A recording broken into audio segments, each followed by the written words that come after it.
नमस्कार दोस्तों आज मैं बात करने वाला हूँ मध्य प्रदेश सेट एग्जाम के क्वेश्चन पेपर और उसके आंसर की के बारे में। दोस्तों यह हमारा दूसरा वीडियो है। इससे पहले हमने एक वीडियो बनाया था जिसमें हम 50 प्रश्नों के उत्तर देख चुके हैं। अगर आपने उस वीडियो को नहीं देखा है तो उसका लिंक मैं इसी वीडियो के नीचे डिस्क्रिप्शन बॉक्स में दे दूंगा। उस पर क्लिक करके आप उस वीडियो को देख सकते हैं। तो आइए दोस्तों शुरू करते हैं। अगला जो प्रश्न है 101 नंबर का, 19वीं शताब्दी के मध्य वर्गीय बनिया समाज के जीवन का यथार्थ चित्रण किस उपन्यास में किया गया है? दोस्तों इसका जो सही उत्तर है ऑप्शन ए है, देवरानी जेठानी की कहानी। दोस्तों मैं केवल सही उत्तर बताऊंगा, बाकी ऑप्शन नहीं बताऊंगा क्योंकि इससे वीडियो काफी लंबा बन सकता है। तो आप ऑप्शन जो है वो स्वयं देख सकते हैं। दोस्तों अगला जो प्रश्न है, बाण भट्ट की आत्मकथा किस विधा की रचना है? दोस्तों यह उपन्यास है हजारी प्रसाद द्विवेदी का और यह यूजीसी नेट के पाठ्यक्रम में भी रखा गया है। अगला प्रश्न है, निम्नलिखित गांव में से मैला अंचल में वर्णित गांव कौन सा है? तो दोस्तों इसका जो सही उत्तर है वह है मेरीगंज। तो फणीश्वर नाथ रेणु का जो उपन्यास है मैला अंचल, उसमें बिहार के पूर्णिया जिले के मेरीगंज गांव का वर्णन हुआ है। दोस्तों अगला जो प्रश्न है, नत्थु किस उपन्यास का पात्र है? तो नत्थु जो है दोस्तों वह तमस उपन्यास का पात्र है। भीष्म साहनी का यह उपन्यास है जो कि देश की विभाजन की जो त्रासदी है, सांप्रदायिक दंगे है, उसके ऊपर आधारित है। दोस्तों नत्थु वही पात्र है जो कि सुअर को मार के वही यही मस्जिद के बाहर फेंकता है। तो ये काफी महत्वपूर्ण पात्र है तमस का। अगला जो प्रश्न है दोस्तों, निम्नलिखित में से किस उपन्यास में रईस साहूकार मदन मोहन के अंग्रेजी सभ्यता की नकल और अपव्यय की कथा है? तो दोस्तों मदन मोहन यह जो पात्र है वह परीक्षा गुरु का नायक है। तो इसका जो सही उत्तर होगा वह होगा ऑप्शन ए, परीक्षा गुरु। अगला जो प्रश्न है, देश विभाजन की त्रासदी किस उपन्यास में वर्णित है? दोस्तों यशपाल का उपन्यास है झूठा सच। यह 2 भागों में प्रकाशित हुआ था, 1958 में पहला भाग और 1960 में दूसरा भाग। तो इसमें देश की विभाजन की जो त्रासदी है उसका वर्णन किया गया है। दोस्तों अगला प्रश्न है, निम्नलिखित उपन्यासों में से ज्ञानो किस उपन्यास का पात्र है? दोस्तों इसका सही उत्तर है ऑप्शन डी, धरती धन्य अपना। जगदीश चंद्र का यह उपन्यास है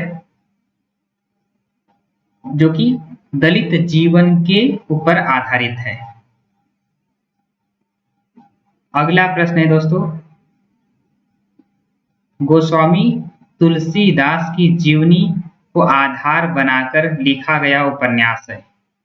तो अमृतलाल नागर का उपन्यास है मानस का हंस, जो कि यूजीसी नेट और एमपी के पाठ्यक्रम में भी रखा गया है। दोस्तों अगला जो प्रश्न है जिसकी अभी हम बात कर रहे थे कि दलित जीवन पर आधारित उपन्यास है, तो आप देख सकते हो दलित जीवन पर आधारित उपन्यास कौन सा है? तो अभी हमने बात किया था धरती धन्य अपना, जिसका एक पात्र अभी ऊपर दिया गया था ज्ञानो। दोस्तों अगला प्रश्न है, शिवपालगंज किस उपन्यास से संबंधित है? दोस्तों यह प्रश्न जो है लगभग यूजीसी नेट और सेट के एग्जाम में अक्सर पूछे जाते हैं। तो इसका जो सही उत्तर है वह है राग दरबारी। श्रीलाल शुक्ल का यह उपन्यास है, 1968 में लिखा गया था, जो कि एक प्रकार से शिवपालगंज गांव की जो यथार्थ स्थिति है उसके ऊपर यह आधारित है। दोस्तों अगला जो प्रश्न है, दुलाई वाली कहानी के पात्र वंशीधर कहाँ के रहने वाले थे? दोस्तों इसका सही उत्तर है इलाहाबाद। तो इलाहाबाद के वो रहने वाले थे और अपनी पत्नी जानकी देवी को लेने के लिए वह बनारस शहर में आते हैं। दोस्तों अगला जो प्रश्न है,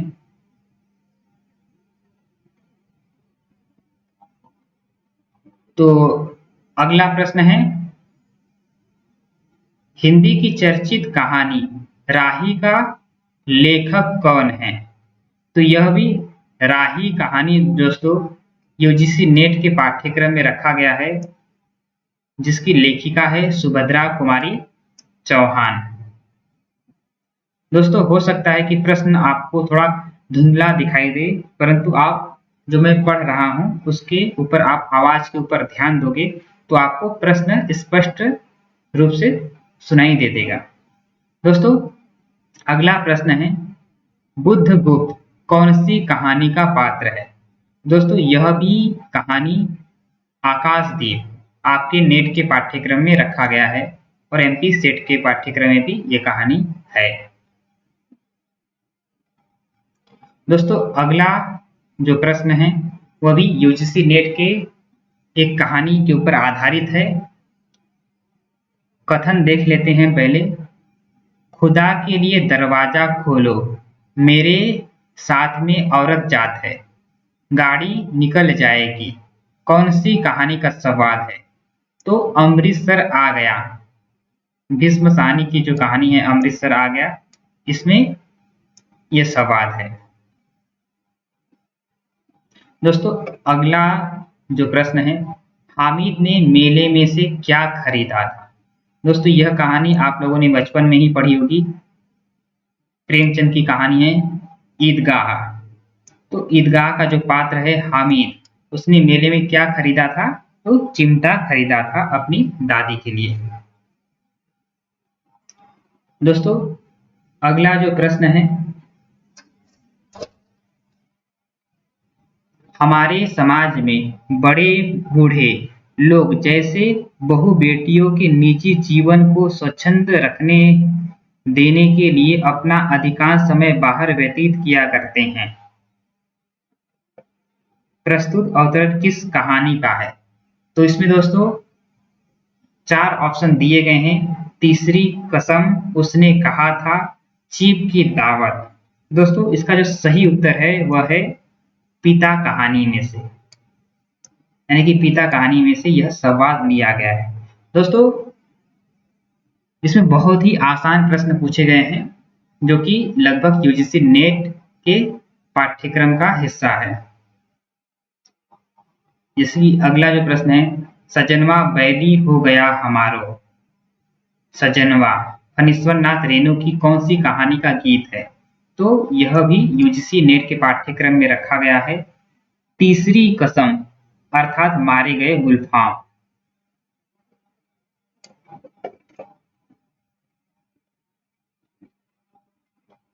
फिर से दोस्तों यूजीसी नेट के पाठ्यक्रम में रखी गई एक कहानी, उसका एक आसान सा कथन दिया गया है, तेरी कुड़माई हो गई। तो यह कथन जो है, प्रस्तुत कथन कौन सी कहानी का है? तो लहना सिंह का कथन है, जो कि वो सूबेदारनी बोधास की मां से पूछता है। तो तेरी कुड़माई हो गई क्या, ये कथन जो है लहना सिंह का है, उसने कहा था कहानी से।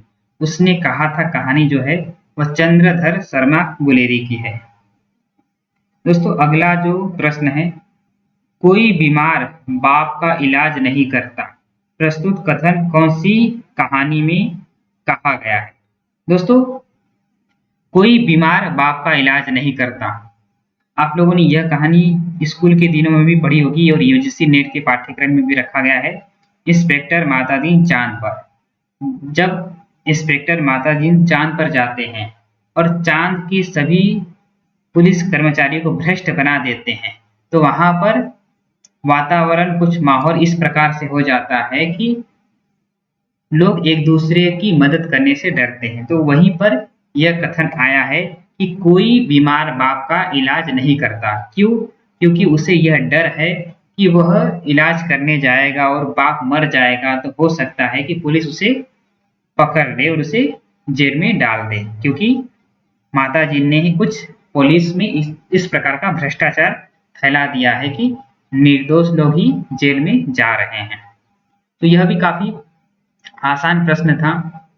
दोस्तों अगला जो प्रश्न है, कथाकार निर्मल वर्मा का जन्म कब हुआ? तो 1929 में इनका जन्म हुआ था। अगला जो प्रश्न है दोस्तों, राम के नाम से दोनों नयन बिनु, सूरदास भय कवि कुलराई, गीत का अंश किस नाटक का है? तो दोस्तों यह जो कथन है, राम के नाम से दोनों नयन बिनु, सूरदास भय कवि कुलराई, यह अंधेर नगरी का कथन है।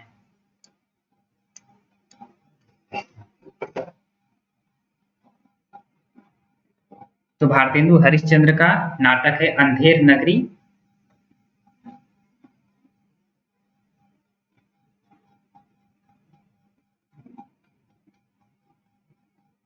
दोस्तों अगला जो प्रश्न है, स्थान तक्षशिला के गुरुकुल का मठ, चाणक्य और सिहरन, उक्त स्थान संकेत किस नाटक के प्रथम अंक और प्रथम दृश्य से संबंधित है? दोस्तों यह जयशंकर प्रसाद का नाटक है जो कि यूजीसी नेट के पाठ्यक्रम में रखा गया है, चंद्रगुप्त। तो चंद्रगुप्त से संबंधित है। अगला जो प्रश्न है दोस्तों, निम्नलिखित में कौन ध्रुव स्वामिनी नाटक का पात्र नहीं है? तो मंदाकिनी कोमा थिंगिल जो है वो ध्रुव स्वामिनी के पात्र हैं। देवसेना जो है वह स्कंदगुप्त की पात्र है। तो इसका सही उत्तर होगा ऑप्शन डी। अगला प्रश्न हम देख लेते हैं दोस्तों, जो कुछ सुंदर था, शुभ था, कोमलतम था, वह हार गया, द्वापर युग बीत गया। उक्त कथा गायन का संबंध अंधा युग नाटक के किस अंक से है? तो दोस्तों अंधा युग धर्मवीर भारती का नाटक है। तो इसमें यह जो कथन है यह पहले ही अंक, जिसका नाम था कौरव नगरी, तो कौरव नगरी का जो पहला अंक शुरू होता है तो उसमें जो पहला ही कथा गायन है, तो पहले ही कथन गायन में पहले ही पैराग्राफ में यह चीज आपको मिल जाएगी। तो इसका पहला उत्तर है। अगला जो प्रश्न है दोस्तों, सिंदूर की होली नाटक की दो स्त्री पात्र हैं। तो दोस्तों इसका जो सही उत्तर है चंद्रकला और मनोरमा। तो ये भी सिंदूर की होली लक्ष्मी नारायण का नाटक है। आगे दोस्तों देखते हैं, विलोम क्या है? एक असफल कालिदास और कालिदास एक सफल विलोम। आषाढ़ का एक दिन नाटक में उक्त संवाद किसके द्वारा कहा गया है? दोस्तों यह जो संवाद है वह विलोम के द्वारा कहा गया है। मोहन राकेश का यह नाटक है आषाढ़ का एक दिन। अगला जो प्रश्न है दोस्तों, यह नाटक इब्राहिम अलकाजी के साथ इस बातचीत के बाद लिखा गया था कि हिंदी में आम आदमी का समसामयिक नाटक नहीं है। उक्त गद्यांश का संबंध किस नाटक से है? आगरा बाजार, बकरी, आधे अधूरे, एक और द्रोणाचार्य। तो इसका जो सही उत्तर है दोस्तों आगरा बाजार। अगला जो प्रश्न है दोस्तों, यह एक कथन दिया गया है, धीरे धीरे अंधकार, अंधकार में बच्चों के रोने की, सिसकने की आवाजें आती है। धीरे धीरे प्रकाश, 7-8 वर्ष का अश्वत्थामा जमीन पर पांव घिसका घिसलाता मचल रहा है। उक्त दृश्य परिवर्तन की सूचना किस नाटक की है? तो दोस्तों, अश्वत्थामा यह जो पात्र है, यह दोनों ही नाटक में आपको दिखाई देगा, अंधा युग में भी और एक और द्रोणाचार्य में भी। परंतु यह जो कथन है वह एक और द्रोणाचार्य का है। आप इसे नाटक में भी देख सकते हो। बहुत से विद्यार्थी अश्वत्थामा का नाम सुन के अंधा युग को भी सही कर सकते हैं, परंतु अगर आप ध्यान दो तो इसमें प्रश्न पूछा गया है, यानी कि एक कथन दिया गया है कि धीरे धीरे अंधकार, अंधकार में बच्चों के रोने की, सिसकने की आवाजें आती है। धीरे धीरे प्रकाश, 7-8 वर्ष का अश्वत्थामा जमीन पर पांव खिसलाता मचल रहा है। तो 7-8 वर्ष का जो अश्वत्थामा है दोस्तों, इसका वर्णन एक और द्रोणाचार्य नाटक में हुआ है।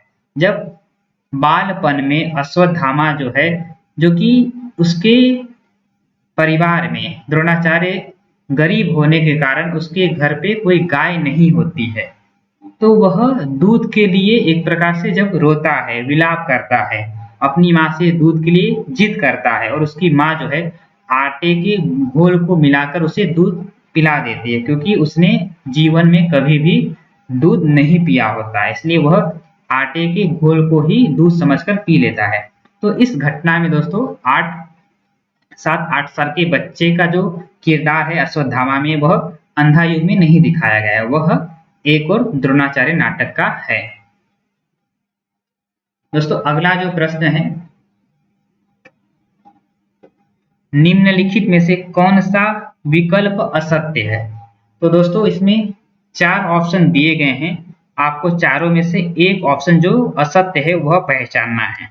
तो आइए देख लेते हैं। स्थान, दिल्ली में अंजलि दीदी के बंगले की बैठक और खाने का कमरा, यह पहला जो है वह सही है।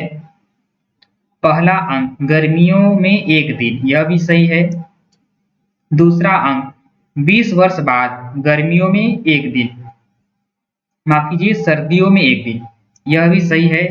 तीसरा अंक, 25 वर्ष बाद, बरसात का एक दिन। दोस्तों, अंजो दीदी, यह नाटक जो है उपेंद्र नाथ अश्क का है। अंजो दीदी नाटक दोस्तों केवल 2 अंकों का है, तो ये तीसरा अंक जो है दोस्तों वो अपने आप गलत हो जाता है, क्योंकि ये नाटक जो है केवल 2 अंकों में विभाजित है। तो तीसरा अंक दोस्तों जो 25 वर्ष बाद, बरसात का एक दिन, यह अपने आप ही गलत हो जाता है। तो हमारा जो सही उत्तर होगा ऑप्शन डी होगा। दोस्तों, अगला जो प्रश्न है, आज सरोहा में घटी छोटी से छोटी घटना भी इसी सीट के साथ जोड़कर देखी परखी जा रही है, वरना और दिन होता तो क्या, तो बीसू और क्या बीसू की मौत, सूत्रधार का उक्त कथन किस नाटक से लिया गया है? तो बीसू दोस्तों और बीसू की मौत, सरोहा गांव, ये सभी जो घटनाएं पात्र हैं वह किसके हैं? तो महाभोज के हैं। तो इसका जो सही उत्तर होगा ऑप्शन बी होगा। दोस्तों, अगला जो प्रश्न है, संस्कृति और सौंदर्य निबंध के लेखक कौन हैं? तो ऑप्शन दिया गया है बालकृष्ण भट्ट, हजारी प्रसाद द्विवेदी, विवेकी राय और नामवर सिंह। तो संस्कृति और सौंदर्य ये नामवर सिंह का है।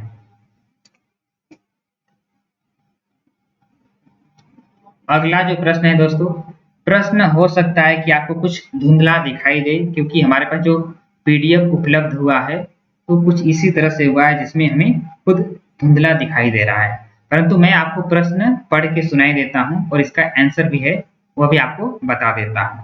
तो प्रश्न में एक निबंध का कथन दिया गया है, मैं आपको पहले कथन पढ़ के सुनाता हूं।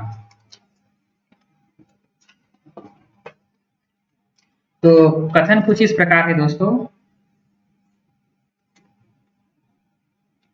मैं इनकी आशा, आकांक्षा, उत्साह, साहस उद्यमता आदि से वैसे ही अनुप्राणित और आविष्ट रहूंगा जैसे चुंबकीय आकर्षण क्षेत्र में पड़कर साधारण लोहा भी चुंबक बन जाता है।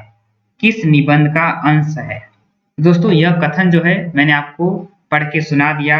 प्रश्न क्रमांक संख्या जो है 132 है और यह जो प्रश्न है दोस्तों,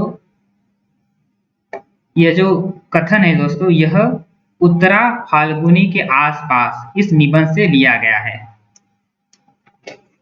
तो उत्तरा फाल्गुनी के आसपास निबंध का यह कथन है जिसकी शुरुआती पंक्ति है, मैं इनकी आशा आकांक्षा उत्साह साहस उद्यमता आदि से वैसे ही अनुप्राणित और आविष्ट रहूंगा जैसे चुंबकीय आकर्षण क्षेत्र में पड़कर साधारण लोहा भी चुंबक बन जाता है।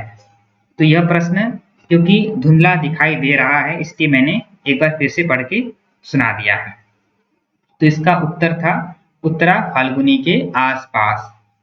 दोस्तों अगला भी प्रश्न जो है वो मैं आपको पढ़ के सुना देता हूं क्योंकि थोड़ा सा धुंधला दिखाई दे रहा है। तो इनका जीवन बर्फ की पवित्रता से पूर्ण और वन की सुगंध से सुगंधित है। इनके मुख शरीर और अंतकरण सफेद, इनकी बर्फ पर्वत और भेड़ सफेद। पंक्ति के लेखक का नाम है। दोस्तों यह जो पंक्ति है यह सरदार पूर्ण सिंह की एक निबंध है, मजदूरी और प्रेम। तो सरदार पूर्ण सिंह, तो पूर्ण सिंह यह ऑप्शन में दिए गए हैं, उनका यह निबंध है मजदूरी और प्रेम, वहां से यह कथन लिया गया है।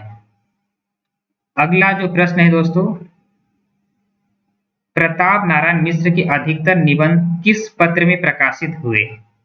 प्रताप, ब्राह्मण, सरस्वती, बाल बोधिनी। तो प्रताप नारायण मिश्र का जो निबंध है दोस्तों यह अधिकांशतः ब्राह्मण पत्रिका में प्रकाशित हुए हैं। अगला जो प्रश्न है दोस्तों, उठ जाग मुसाफिर के लेखक हैं। तो उठ जाग मुसाफिर के लेखक दोस्तों विवेकी राय हैं। तो ऑप्शन ए जो है वो सही है। तो उठ जाग मुसाफिर इसके लेखक विवेकी राय हैं। दोस्तों अगला जो प्रश्न है, आचार्य रामचंद्र शुक्ल के निबंधों की विशेषता है। तो रामचंद्र शुक्ल के निबंध की क्या विशेषता है? पहला दिया गया है ऑप्शन भाव एवं मनोविकार संबंधी।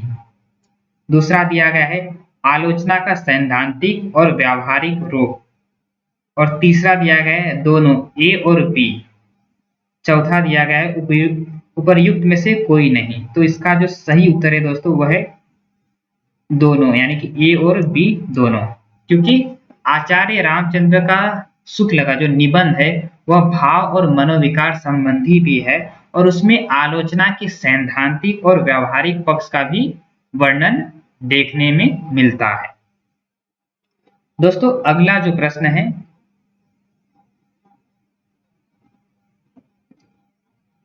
व्यापक मानवतावादी दृष्टि और गंभीर सांस्कृतिक निष्ठा किसके निबंधों की प्रमुख विशेषता है? तो दोस्तों व्यापक मानवतावादी दृष्टि और गंभीर सांस्कृतिक निष्ठा, तो यह दोनों ही चीज दोस्तों हजारी प्रसाद द्विवेदी के निबंधों में हमें दिखाई देती है। तो ऑप्शन बी जो है वह सही है। दोस्तों अगला जो प्रश्न है, विद्यानिवास मिश्र द्वारा लिखित निबंध है। तो विद्यानिवास मिश्र का एक निबंध है जो कि यूजीसी पाठ्यक्रम में रखा गया है, मेरे राम का मुकुट भीग रहा है। तो विद्यानिवास मिश्र का निबंध है मेरे राम का मुकुट भीग रहा है। दोस्तों अगला जो प्रश्न है वह एक कथन दिया गया है। तो एक निबंध का कथन है, आपको पहचानना है कि वह निबंध कौन सी है। तो कथन मैं आपको पढ़ के सुना देता हूं। अमेरिकन, अंग्रेज, फ्रांसीस आदि तुर्की सब सरपट दौड़े जाते हैं, सबके जी में यही है कि पाला हमी पहले छू ले, यह किस निबंध का अंश है? तो भारतेंदु हरिश्चंद्र का एक निबंध है जिसका नाम है भारत वर्षोन्नति कैसे हो सकती है। तो इस निबंध का यह अंश है, तो इसका सही उत्तर होगा ऑप्शन सी। दोस्तों अगला जो प्रश्न है, शिव शंभू के चिट्ठे में किसको संबोधित किया गया है? तो इसमें 4 ऑप्शन है, तो इसका जो सही उत्तर है दोस्तों लॉर्ड कर्जन का, ऑप्शन बी जो है वो सही है।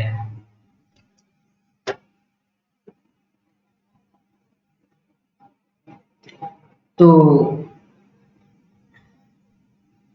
अगला जो प्रश्न है दोस्तों, लेखक के अनुसार माटी की मूर्ति में क्या चीज है? जिंदगी, मृत्यु, गरीबी, घृणा। तो ऑप्शन ए जो है दोस्तों जिंदगी वह सही है। दोस्तों अगला जो प्रश्न है,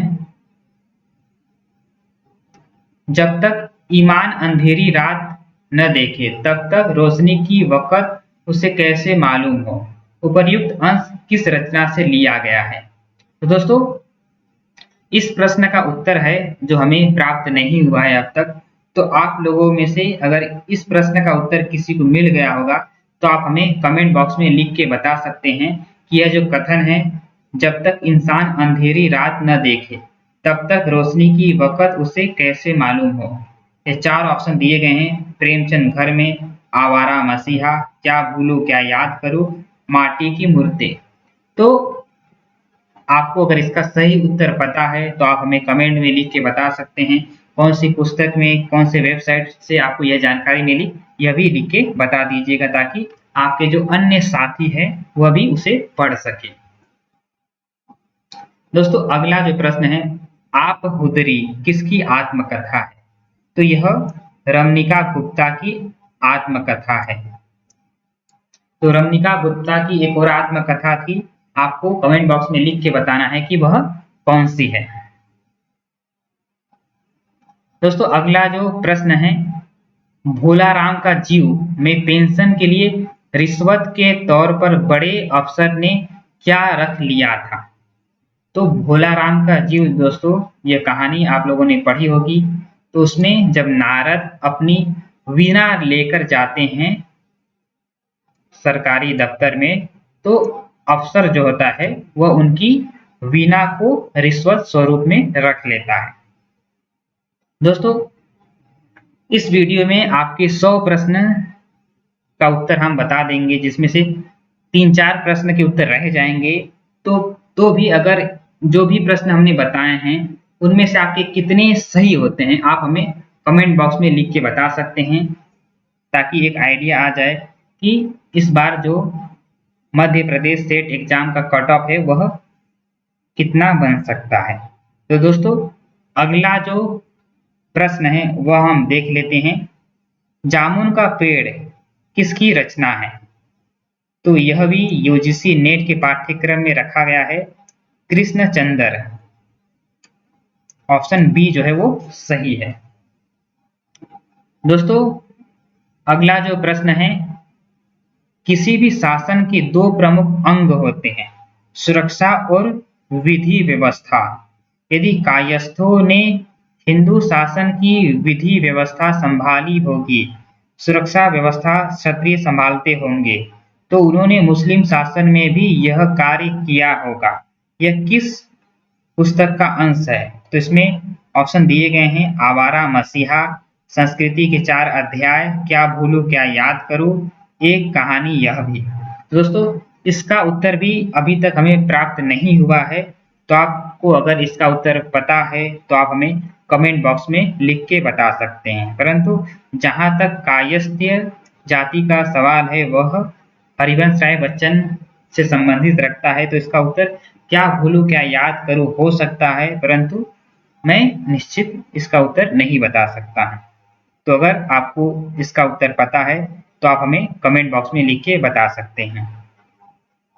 दोस्तों अगला जो प्रश्न है, मेरी तिब्बत यात्रा में प्रथम खंड कौन सा है?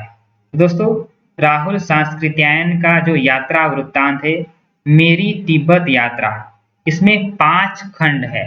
तो 5 खंड में पहला जो खंड है दोस्तों, ल्हासा से उत्तर की ओर, तो यह इसका सही उत्तर है, ऑप्शन ए।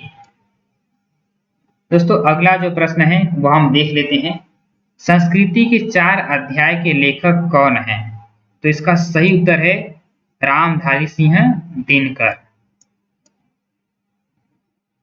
दोस्तों अगला जो प्रश्न है, जीवनी लेखन में किन घटनाओं का चयन किया जाता है? तो जीवनी दोस्तों गद्य की एक विधा है जीवनी, तो इसके लेखन में किन घटनाओं का चयन किया जाता है? तो ऑप्शन दिए गए हैं, जिनमें संवेदना की गहराई हो। ऑप्शन बी दिया गया है, अनुभव का श्रृंखलाबद्ध कलात्मक चयन हो। ऑप्शन सी दिया गया है, भाव को आलोड़ित करने की शक्ति हो। और ऑप्शन डी है उपर्युक्त सभी। तो इसका जो सही उत्तर होगा उपर्युक्त सभी होगा, क्योंकि ये सभी बातें जीवनी लेखन की घटनाओं के चयन में सहायक सिद्ध होती है। दोस्तों अंतिम प्रश्न जो है, मुर्दहिया किसकी आत्मकथा है? तो यह तुलसी राम की आत्मकथा है, जो कि यूजीसी नेट के पाठ्यक्रम में रखा गया है।